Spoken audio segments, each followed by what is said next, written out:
Welcome to Sunset Station Sportsbook Sports Betting Spotlight for the Las Vegas Review-Journal 32 for 32 series NFL previews. I'm joined by Bernie Fratto, radio personality, BernieFratto.com, and Chuck Esposito, Sunset Station book director. And Bernie, you're a former Lions radio host.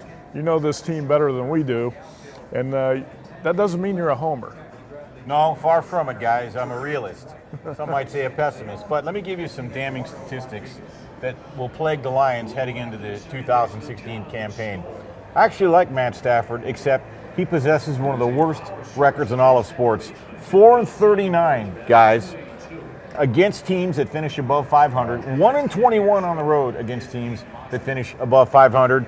And let's talk about their schedule. They start out, their first three of four are on the road, at Indy, at Green Bay, and at Chicago. Those will be challenging. No Calvin Johnson this year, and they're replacing two offensive linemen. Now, if you look at the history of the Lions, the Billy Sims era, they went to the playoffs twice. The Barry Sanders era, they went to the playoffs 5 times. The Calvin Johnson era, twice. In between, when they haven't had that one go-to star, it's always been a challenge for the Lions, and they're in arguably the toughest, possibly the most competitive division in all of football. One final thing that I think is very concerning for Lion fans. There's a thought that because they play the AFC South this year, that's going to help them. Historically, by the way, in the last 11 games against AFC South teams, the Lions are 1-10. So we'll see how they do in Detroit. I know that Jim Caldwell is already under the gun with a brand new team president. Tom Lawand is out.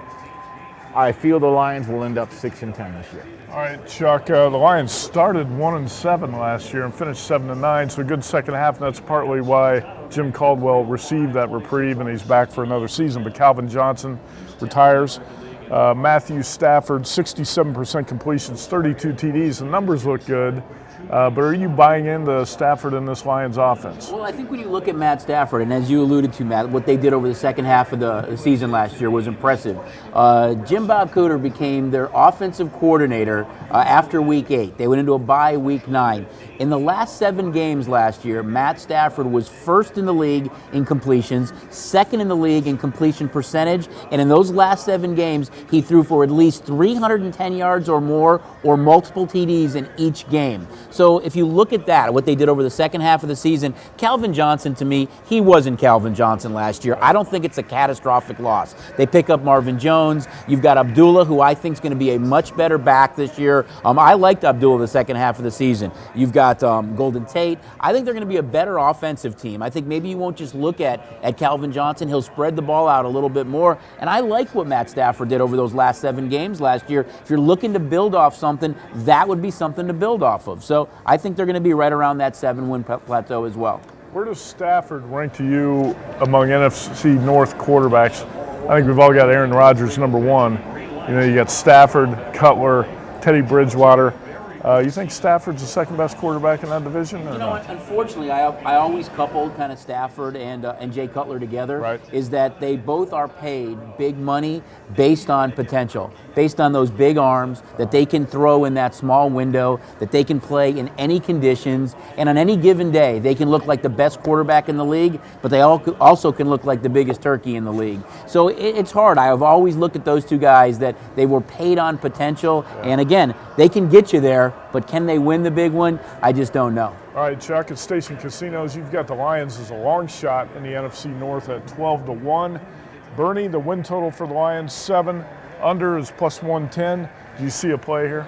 No, yeah, you see the under. I like the Lions at 6-10. And Chuck, you've done your homework. You know about Jim Bob Cooter. Let me make a final point about Jim Bob Cooter, who cut his teeth as a quarterback coach for Peyton Manning. He learned how to do that job from Peyton Manning. One of the things Peyton told him was, let your quarterback play the position with his eyes. And so when he comes back and talks to you, when he makes observations, trust your quarterback that he sees something that he can exploit. Jim Bob Cooter gave Matt Stafford a lot more freedom last year, and so therefore Stafford was sort of a bit of a wild stallion and performed well. However, keep one thing in mind. After starting 1-7, the Lions had no pressure, and trust me, I covered this team for a long time. They are really good when the game doesn't matter. Yeah. What's your play for the season on the Lions win total? Under. They'll go 6-10, I believe. All right, 6-10. All right, for Chuck Esposito, Bernie Fratto, and Jim Bob Cooter, that's a spotlight on the Detroit Lions.